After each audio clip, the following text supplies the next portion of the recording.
Hello everyone, welcome back. It is that time once again where we take a look at the upcoming games. What are we looking forward to playing this month? What am I looking forward to really playing this month? And then games that I think other people would also be interested in. Anyways, let's get into this month's list for September 2025. Okay, first up this month, we have got Hollow Knight Silksong, a game that already seems primed for success given how beloved the original is. Hollow Knight is just a great example of an indie success story. Having launched back in 2017, the game has an overwhelmingly positive rating on Steam with nearly 400,000 lifetime user reviews and a score of 97%. That is phenomenal. Also, this is one of the rare examples of a game that has grown in popularity over the years. Here we are 7 years later, and Hollow Knight just hit an all-time peak player count this past week. That is what overwhelmingly positive word of mouth can do over the course of 7 years. I mean, again, just pretty phenomenal stuff. So yeah, people adore the first game and are highly anticipating its sequel. While I understand not everyone enjoys 2D platformers, this is considered one of the all-time best. When it comes to the next installment, here's what Silksong is said to offer, building upon what made the first game great, plus adding new stuff. We'll be exploring the fallen insect kingdom of Farloom with mossy grottos, gilded cities, and misted moors as we ascend the shining citadel atop the world. There will of course be the high mobility action combat the series is known for, but on a 2D plane with lots of different moves and abilities you can combo at your disposal to take out the enemies. We'll be crafting an ever-expanding arsenal of weapons, traps, and mechanisms which we will use to take on the game's over 200 different enemy types, beasts, hunters, monsters, and knights, on top of 40 unique bosses. There's lots of quest variety as well, from hunting rare beasts and solving ancient mysteries to granting the wishes of the downtrodden and restoring hope to the kingdom. And then after your initial playthrough, there is Steel Soul Mold, which promises a formidable challenge to further test your skills. Yeah, people adore the original. Here is hoping that this sequel lives up to the very high expectations that people have. Hollow Knight Silksong will be launching on September 4th for PC, PlayStation, Xbox, and Switch. Before we continue with this month's list, we do have a quick word from today's sponsor. It just so happens to actually be a really good game as well. Today's video is sponsored by Metal Gear Solid Delta Snake Eater. This is the recently released remake of a beloved 2004 classic, Metal Gear Solid 3. It is that original game at its core, but also new and improved with updated visuals, mechanics, quality of life improvements, and a whole lot more. You'll be playing through the classic narrative, taking on the role of Fox operative Naked Snake, who is tasked with saving a Russian rocket scientist and sabotaging a Soviet nuclear superweapon. Completing your objective involves sneaking around environments, avoiding enemies, traps, and surveillance systems, while eliminating targets, chasing down clues, and meeting an eclectic cast of characters. Some of the new improvements and quality of life updates include the addition of crouch walking. You can now do third-person camera while using firearms. There's an improved camo system. There's object permanence, where leaves, dirt, cuts, and even bullet holes will persist on your character and their clothing. And beyond the main campaign, there is the Snake vs. Monkey minigame mode, where you chase down looking for monkeys hidden in the environment, along with Fox Hunt, a new multiplayer mode that makes use of stealth and survival elements to deliver exciting hide-and-seek style back-and-forth gameplay, both with and against other players. Also, if you prefer the original settings, you do have full choice of which visual or camera style you want to play, and can also customize both the HUD and controller layouts. Metal Gear Solid Delta Snake Eater just came out, officially releasing on August 28th. It is available on the PlayStation 5, Xbox, and Steam. If you'd like to learn more and check the game out for yourself, be sure to use our link in the description below. Alright, back into the list. Next up, we have got Hell Is Us, a single-player, semi-open world, third-person action-adventure game set in an alternate reality where a mysterious calamity has humanity on the verge of extinction. So between the threat of supernatural creatures roaming the land with their creepy non-faces and a civil war destabilizing society as they do, things aren't looking so great. But here you are. This is where you come in. With the help of your drone and a sword from a different age, you are tasked with cutting a path through the lands and trying to unravel the ancient mysteries. Now, beyond its bleak setting, the game has a focus on exploration exploration and player-driven discovery, as well as action combat. There's immersive design with no maps, compasses, or quest markers. You will rely entirely on environmental clues to navigate the environment using your powers of observation to progress through the game. It is exploration focused to the point that the game's levels consist of not only a mix of natural and man-made locations, but they're structured in a way that rewards any curiosity and just rooting around looking for stuff. Plenty of hidden areas, secrets, and discoveries to be found. Also, lots of puzzles and riddles with a variety of challenges, testing your problem-solving skills. And the combat system, it is third-person melee action combat featuring a variety of weapons. There's swords, spears, and axes. You got the light and heavy attacks, dodging, parrying, and special abilities to use, as well as a personal drone assistant that follows you around and helps both in combat and exploration, helping you locate hidden clues and adding strategic depth to your combat. Nearly every single hands-on impression that I saw was pretty darn positive about this game. For what they're aiming for what they're shooting, it seems like they've done pretty well. So that's a really good sign. Here's hoping it turns out well. Hell Is Us is launching on September 4th, coming to PC, PlayStation, and Xbox. Chronos: The New Dawn is a third-person survival horror game that seems to be pulling a whole heck of a lot of inspiration from Dead Space. Certainly not a complaint, as this is looking rather neat. So you play as the Traveler, working for this enigmatic collective organization, tasked with scouring the wastelands of the future in search of rifts that transport you back to 1980s era Poland. What is going on? Okay, so the gameplay shows you kind of methodically moving through these creepy as heck environments with all sorts of unsettling monsters shambling and lurching towards you, whom you will ideally deal with using some high-tech multifunctional weapons. Again, sounds and looks a whole lot like Dead Space. That's a good thing. It's really not a complaint. You can manipulate these temporal anomalies to clear a path through the environment, and will have to scavenge for resources to replenish limited amounts of ammunition and supplies. The creatures you kill don't stay dead for long, as fallen enemies can be absorbed by others through this process of merging, making them faster, tougher, and deadlier, but you can prevent this by burning the bodies after you defeat them. Your mission is to locate key people from the past who perished in an ensuing apocalypse, because remember, you're time traveling. Using your all-powerful harvester, you can extract their essences and have them accompany you into the future. The more you carry, though, the more haunted your suit becomes, increasing your prowess on the battlefield, but also bringing with them whispers in your ear and flickers into your vision. So you get some audio-visual hallucination going on. This looks and sounds pretty cool, right?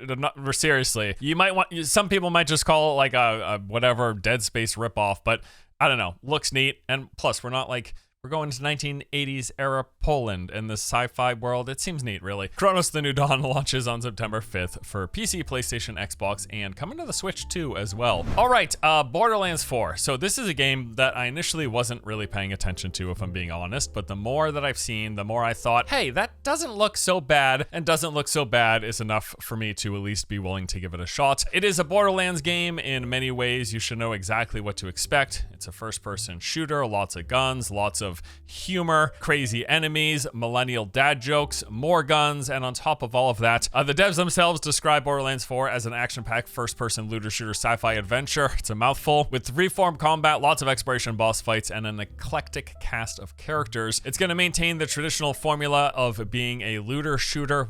I think really one of the first big looter shooters that I remember playing. I was really leaning into that, which really means at this point, it's a game where you're shooting mostly and collecting lots and lots of loot, usually with different rarities and power levels. Borderlands has also the additional angle of the guns being modifiable in many different ways, and all the potential combinations results in millions and millions and millions of guns. So you'll be playing as one of 4 new characters. These are called the Vault Hunters. Each come with their own unique abilities, customized further via the skill trees, and there's a host of new dynamic movement options, tons of traversal tools. You got a grappling hook, a double jump, and gliding, which you're going to use to dance around the environment and blast through the mechanical monstrosities, bloodthirsty bandits, and vicious beasts that inhabit the game. Having watched a few gameplay videos, this alone is what sold me on checking it out. Like, combat is looking pretty solid. They've not explicitly called it an open world game, however they have said it's the most open and free of the franchise, specifically describing the world as a seamless seamless play space in which players can explore various locations and points of interest without being interrupted by loading screens. This is the most interested I have been in Borderlands since Borderlands 2. Borderlands 4 will be launching on September 12th, coming to PC, PlayStation, Xbox, and also will be on the Switch 2 in early October. Dying Light is back with The Beast, what was originally pitched as an expansion for the last game, then got spun off into a larger standalone title, and I'm kind of glad that they did, because the last Dying Light didn't really pull me in, not nearly as much as the first one.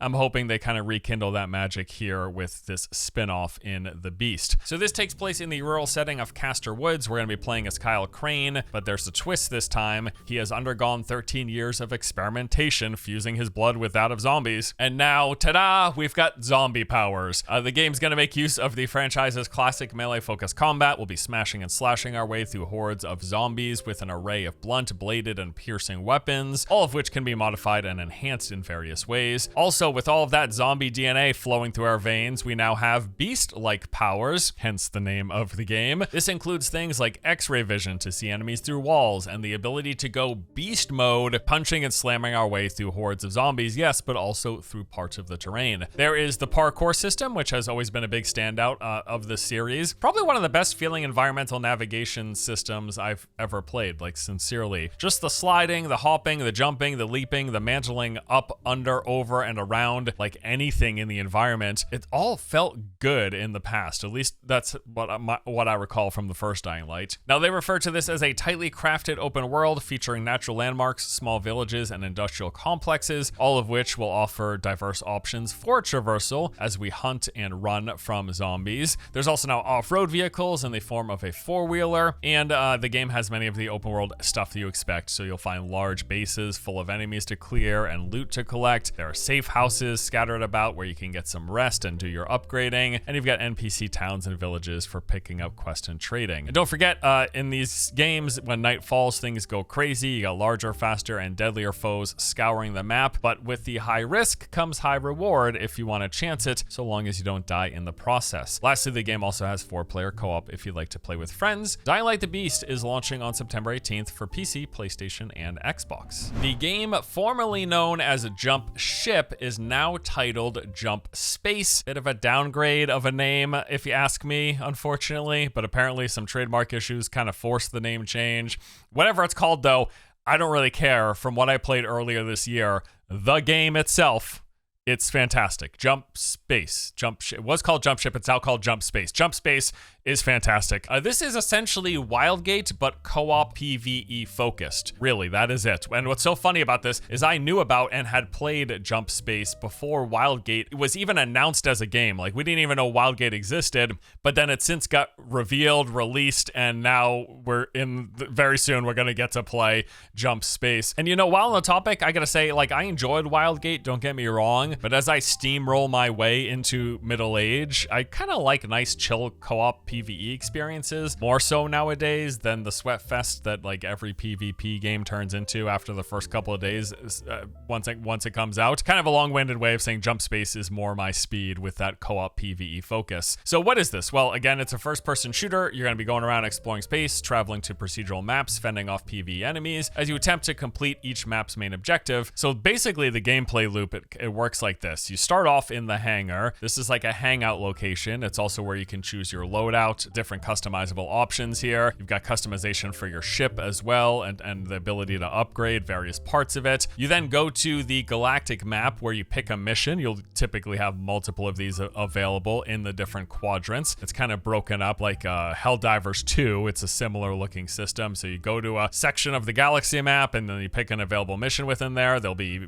easy, medium, and hard missions with different reward types. Once you pick your mission, you then take off into space. Now from there, you've got a starting point where you'll have multiple maps with different locations and rewards. It's in a branching path. It's kind of like a roguelike system where you start at a starting point and then you've got branching paths where you want to go, different objectives, different challenges, and those branching paths lead into other different branching paths, and then it all leads to a final mission at the end. So you're in the starting area, you pick where you want to go next, you then jump to that, literally like hyper jump through space to that next location. Upon arrival, you scan around for any points of interest. You'll be able to tag things like enemy ships, turret installments that'll shoot you, and areas that just have nice additional loot. You do those at points of interest, or you head to that area's main objective. Whatever the task is, you complete it. Sometimes it's going to be hacking a terminal. Sometimes it's going to be helping out your allies who are getting shot by anti-air turrets. Sometimes you'll be looking for different valuable loots to bring back to your ship. All sorts of different objectives. You go out, you complete it, you gather some resources and weapons in the process. Once that objective is complete, pick the next map and then jump again from that branching path. Then at that new location, rinse and repeat. You go out, you complete your objective, maybe you do some side points of interest, you get resources and loot in the process, making you stronger. You progress, eventually until you get to the last objective area of your mission. And that's the game, really. Like I said, I think it's quite good and much more my speed compared to the competitive PvP focus of Wildgate. I think my biggest critique with Jump Ship at the time, or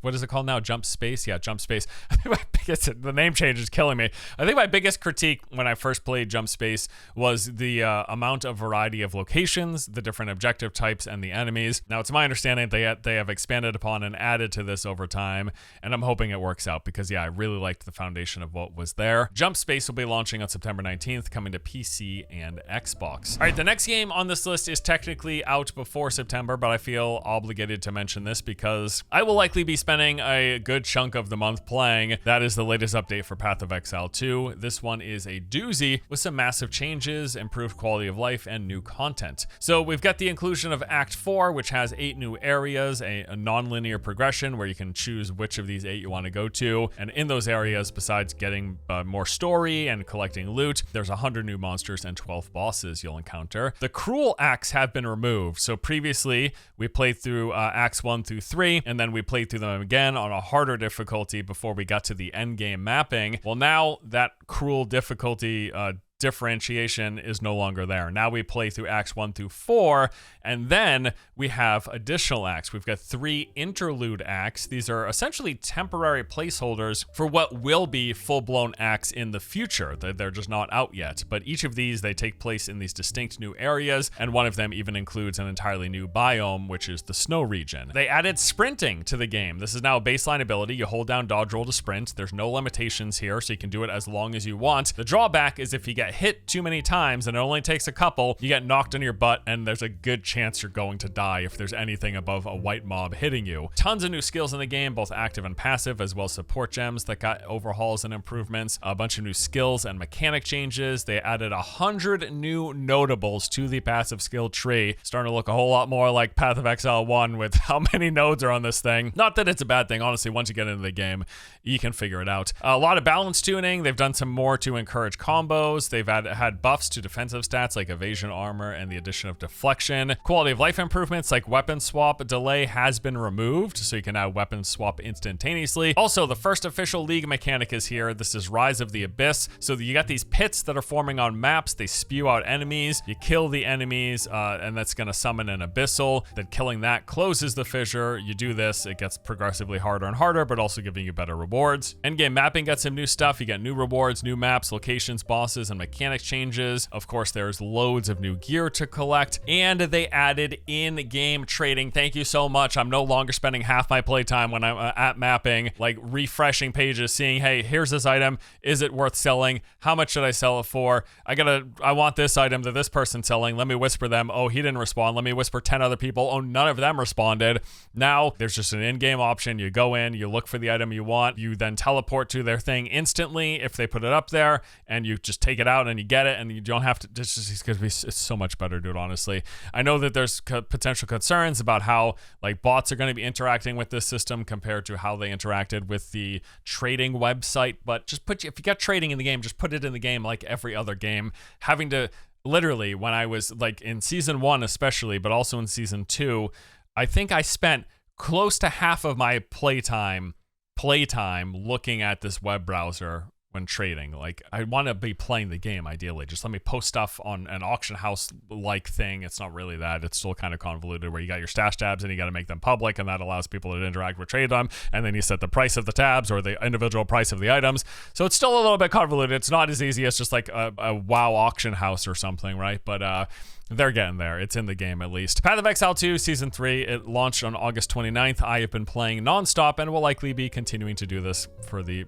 next couple of weeks, probably. All right, so those are the main games I'm most interested in this month. Quickly running down some of the honorable mentions. Voyagers of Nera is a cooperative survival crafting game where you must navigate a magical ocean world brimming with lost spirits and deadly monsters. You'll be sailing or surfing the waves, hey, big fan of that, as you travel to distant islands and underwater locations in search of hidden treasures. There's a variety of biomes. The game takes place in this island archipelago. You'll be fighting off a host of fantasy creatures here as well, rescuing lost spirits, and in the process learning crafting recipes and new spells. You can build your own island villages. These actually look pretty elaborate and neat. And the game supports up to 10 players per server. Voyagers of Nera is coming to Steam Early Access on September 16th. Silent Hill F. This is a survival horror game set during 1960s in a fictional town in Japan. The game follows Hinaku Shimizu, I'm trying, a high school student who must navigate this town consumed by fog while solving puzzles and fighting grotesque monsters. This is the, I believe, 8th mainline installment, although, wait, it's not technically a mainline installment. Someone told me in the last video that I talked about this. Well,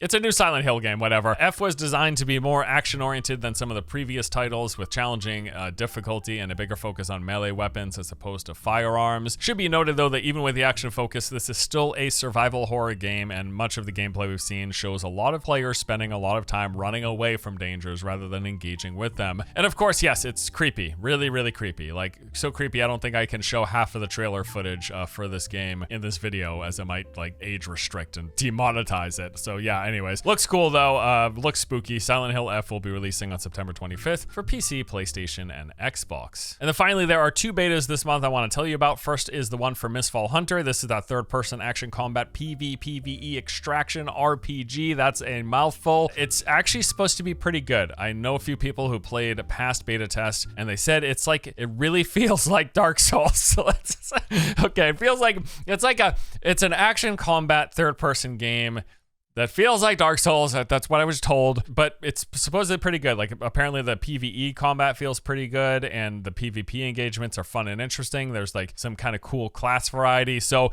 they've got a beta test coming in September. There's not a date as of this recording, but you can just go to the Steam page and sign up, like, request to join the next coming beta, and that'll give you a chance to enter whenever it does come out. Also, Riot's upcoming 2v2 fighting game 2XKO has closed beta testing starting on September 9th. You can register for a chance to participate over on their website. Not really my thing, but given that it's Riot, I'm assuming it's going to do well. It looks pretty good for a fighting game. I'm just not super into fighting games. All right, so what am I going to be playing this month? Well, Path of Exile 2. It's like I've spent the past couple of days just grinding at it nonstop and really enjoying it. Probably going to do a video here shortly after this one on that. I would also like to check out Silksong. I'm interested in jumping into Borderlands 4. I would definitely like to play Dying Light the Beast, and I will 1000% be playing Jump Space. I'm going to play that game. It's literally like just Wildgate with some different features as well, but the general premise and gameplay loop is like Wildgate, but it's all PvE with your mates. It's none of the sweat fest, people boarding my ship, one-shotting me by chucking rocks at my head, taking out all my mods. Like, I just want to chill and enjoy some games, all right? I'm 40, okay? I like PvP sometimes. I really like Battlefield 6. I had a lot of fun with that, but I can't just play a PvP game. Like, I can enjoy PvP in chunks, maybe for a few days in a row, but I'm not playing a PvP game for weeks because I don't enjoy it. I enjoy it to a point, and then I stop enjoying it basically once I start getting crushed.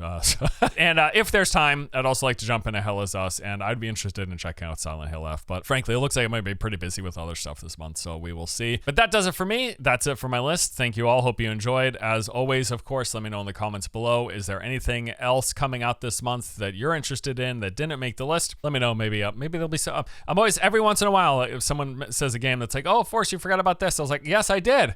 And I want to play that. Thank you so much. So if you got some stuff that looks good in September, let me know. That's it for now. Thanks for watching. Hope you enjoyed. See you next one. See you in the next one. See you next time.